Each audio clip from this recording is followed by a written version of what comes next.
अऊज़ु बिल्लाहि मिनश्शैतानिर्रजीम बिस्मिल्लाहिर्रहमानिर्रहीम अल्हम्दुलिल्लाहि रब्बिल आलमीन अस्सलातु वस्सलामु अला रसूलिल करीम अस्सलामु अलैकुम वरहमतुल्लाहि वबरकातुहू अम्मा बाद today's speech is based upon the self-auditing.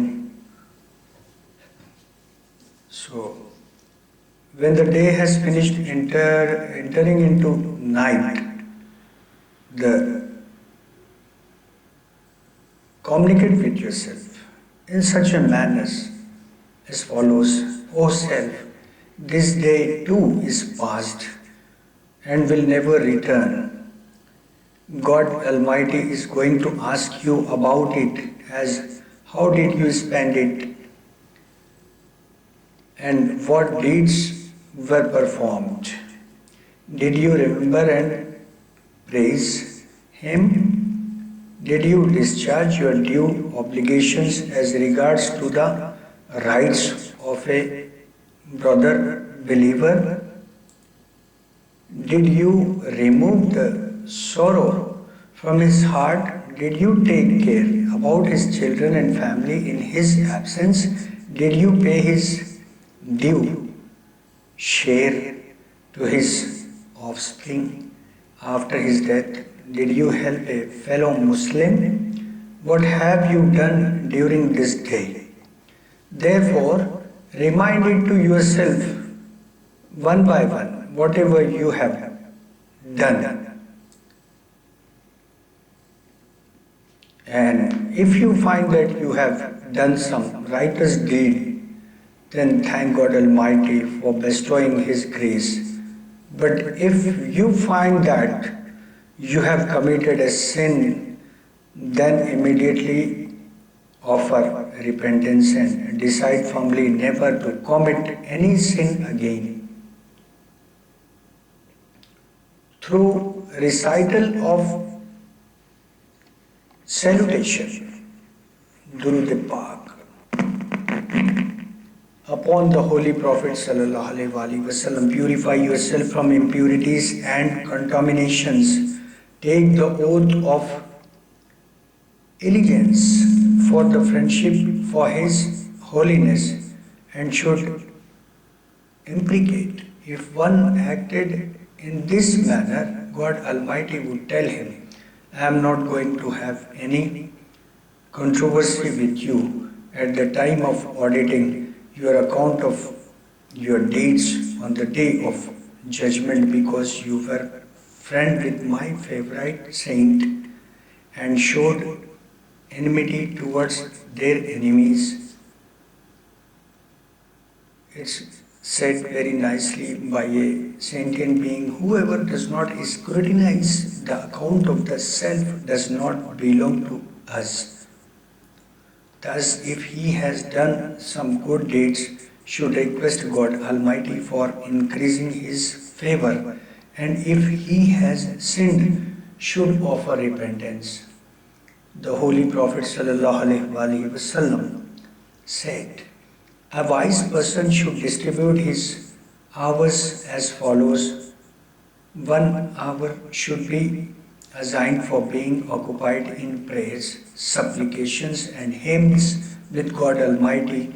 1 hour should be allocated for auditing the account of self's deeds, and 1 hour should be reversed for pondering the divine blessings bestowed upon him. It is very nicely said by a sentient being, let the self be accountable for his deeds, should be demanded to discharge his due obligations by utilizing this transient world properly. You should collect provisions for the hereafter and make yourself readied for that journey before being forced to be transferred. And also said, how much is it necessary for a person to allocate a free time for himself to scrutinize the account of his deeds and see what kind of good and useful, or bad and harmful deeds have been performed by him during the past 24 hours. And also said, wait, a continuous struggle against the self, like a strict business associate check precisely the account of his deeds, and like a creditor force him for payment of God dues, because the most prosperous person is the one who does his own self scrutiny. Do your own self auditing for the account of deeds in this world before being forced to be audited on the judgment day, because over there this would be done over 50 stops, each stops being 1000 years long. Then he recited the following verse: the day whose length is equivalent to 50,000 years. In the end, this point should be emphasized that the time of self-scrutiny, a person should not be optimistic and trust his self, because the deceitful, imperious self with hundreds of decides and tricks manifests evil as good, and vice versa, does not follow a person to identify his duties, and their fulfillment justifies refrainment from worshipping and encourages indulgence into sins and transgressions. He makes you forget your sins, or regard them as minor omissions, and presenting minor acts of worship as great, thus making you proud about it. He cleans the thoughts of death and resurrection day from the memory of your mind, encourages the hopes and long-term desires, and presents self-scrutiny something as difficult, impracticable, and even necessary or unnecessary. Therefore, because of these considerations, a person should be pessimistic while auditing the account of his deeds, and should scrutinize strictly with precision without paying least attention to satanic justifications and interpretations. A great Gnostic, sentient being, Waliullah, said, there are some people devoted to the remembrance of God who have adopted it in place of worldly matters, so that commerce or trade does not turn them away from it. They pass their life in it. They speak into the ears of neglectful persons, warning against matters held unlawful by God. They order them to practice justice and themselves, practicing it, and they refrain them from the unlawful and themselves refrain from it. It is as though they have finished the journey of this world towards the next world and have beheld what lies beyond it. Consequently, they have become acquainted with all that befell them in the interstices during their long stay therein. And the day of judgment fulfills its promises for them. Therefore, they removed the curtain from these things for the people of the world, till it was as though they were seeing what people did not see, and were hearing what people did not hear. If you picture them in your mind in their admirable positions and well-known settings, when they have opened the records of their actions and are prepared to render an account of themselves in respect of the small as well as the big things they were ordered to do but they failed to do, or were ordered to refrain from but they indulged therein. They realized the weight of their burden of bad acts on their backs and they felt too weak to bear them. Then they wept bitterly and spoke to each other while still crying and bewailing to God in repentance and acknowledgement of their shortcomings. You would find them to be emblems of guidance and lamps in darkness. Angels would be surrounding them and peace would be descending upon them. The doors of the sky would be opened for them and positions of honor would be assigned to them in the place of which God had informed them. Therefore, He has appreciated their actions and praised their positions. So, one more important aspect is that the repentance and self-cleansing. Tazkiyah nafs, I would like to say, tazkiyah nafs. Qad aflaha man tazakka wa zukira ismi rabbi. जिसने तज़किया नफ्स किया और कसरत से जिक्र इसमें रब किया, बस उसी ने फलाह पाई. The one who has cleansed his heart and chanted the name of God various times, he was forbidden.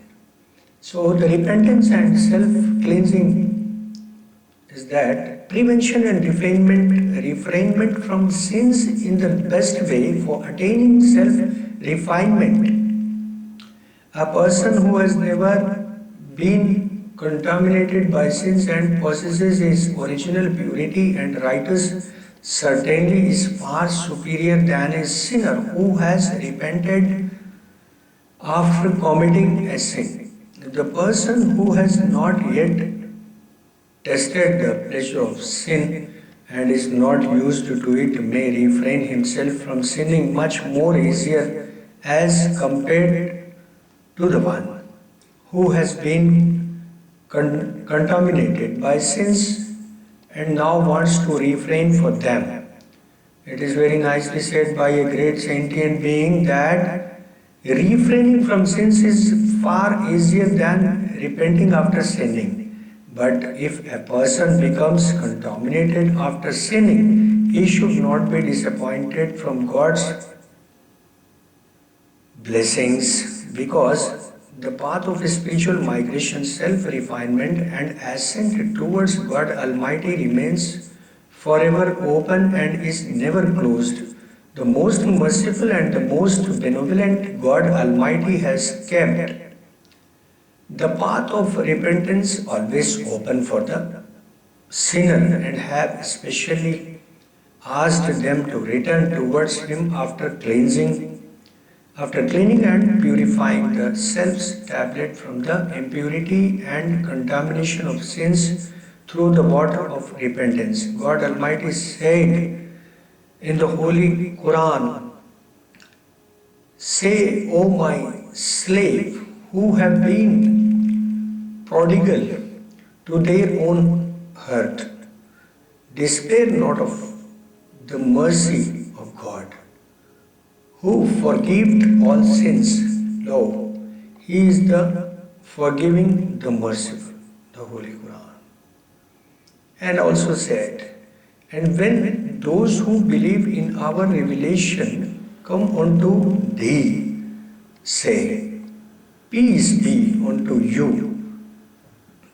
Your Lord hath prescribed for Himself mercy that those whose of you doth evil and repenteth, repenteth afterward thereof, and doeth right for him. Lo, God is forgiving and merciful. Alhamdulillah.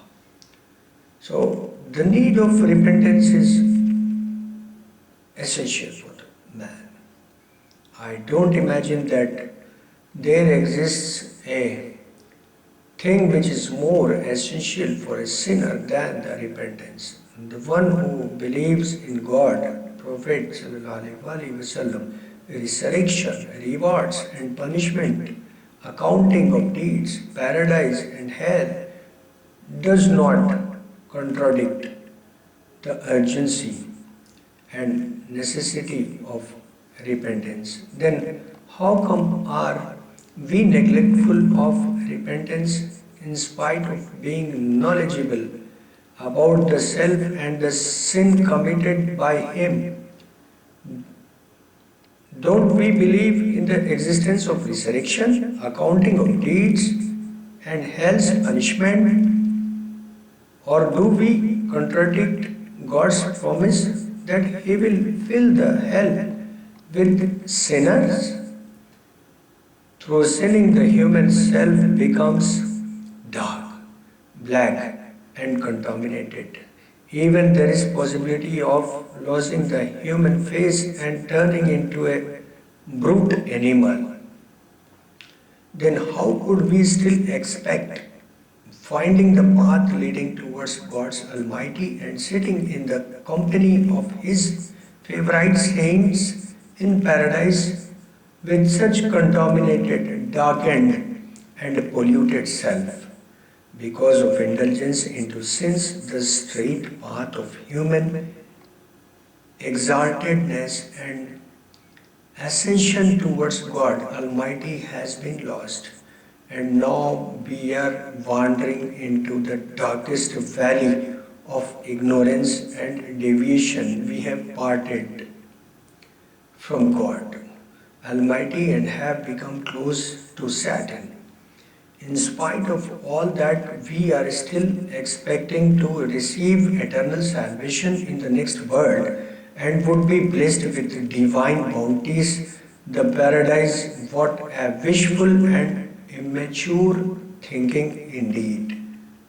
Therefore, for a sinner is concerned about his prosperity and salvation, there is no choice left exception to repent and return towards God Almighty. This is one of the great blessings of God Almighty, that the path of repentance has been left open for His servants. A person who has been poisoned does not allow the least delay in his being taken to the hospital for treatment, because he knows that any negligence would result in his quick demise. Similarly, sins of human self are far more fatal than the deadliest poison for human body. If a poison could threaten the worldly life of a person quickly,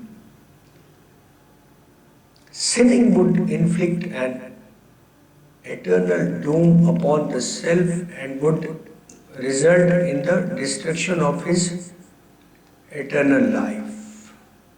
If poisoning results in cutting off a person's connection with the transient world instantaneously, likewise sinning makes a person far removed from God Almighty, depriving him from the God's continence and nearness. Therefore, repentance and return to God Almighty for us is something more urgent and essential than anything else, because our eternal prosperity and salvation deeds upon it. God Almighty said in the Holy Quran, "And turn unto God Almighty together, O believer, in order that you may succeed."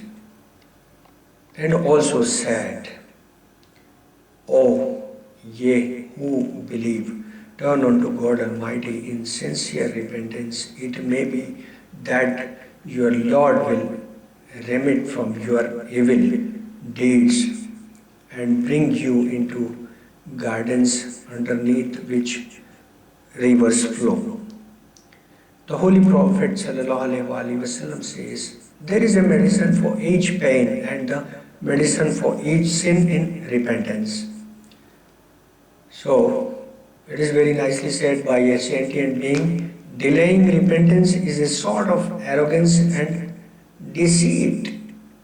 Continuation of delay results in confusion and astonishment, excuses in front of God Almighty in total destruction, and persistence in sinning is due to feeling secure against divine punishment and accept the people who are losers. No one else feels secure against it. In the light of above, it would be better that we should take an in-depth look within our lives, should remember all our past sins and transgressions, should ponder about the ultimate consequence, should think about the accounting of our deeds, and being ashamed before God Almighty and being insulted in front of angels and mankind. We must momentarily manifest before our sight the horrible torture of hell and deprivation from the God's countenance.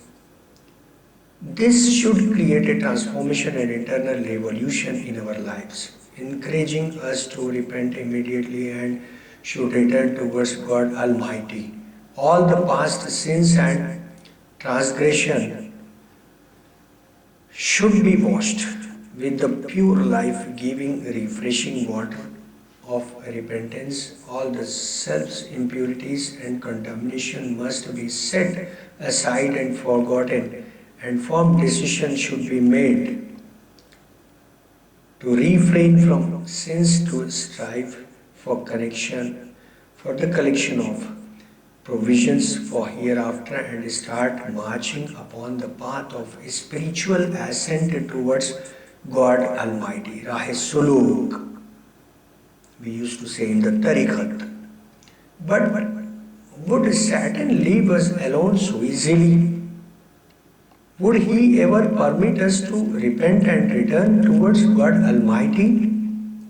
The same Satan who reduced us to indulge into sinning, something as a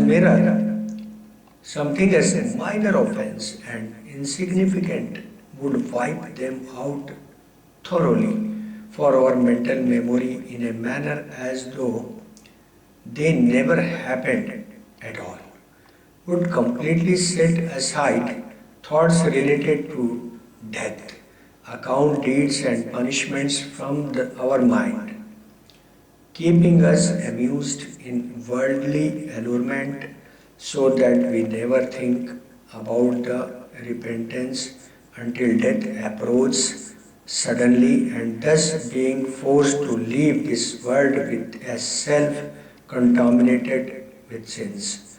Woe upon us, our negligence and the misfortune. Wassalam.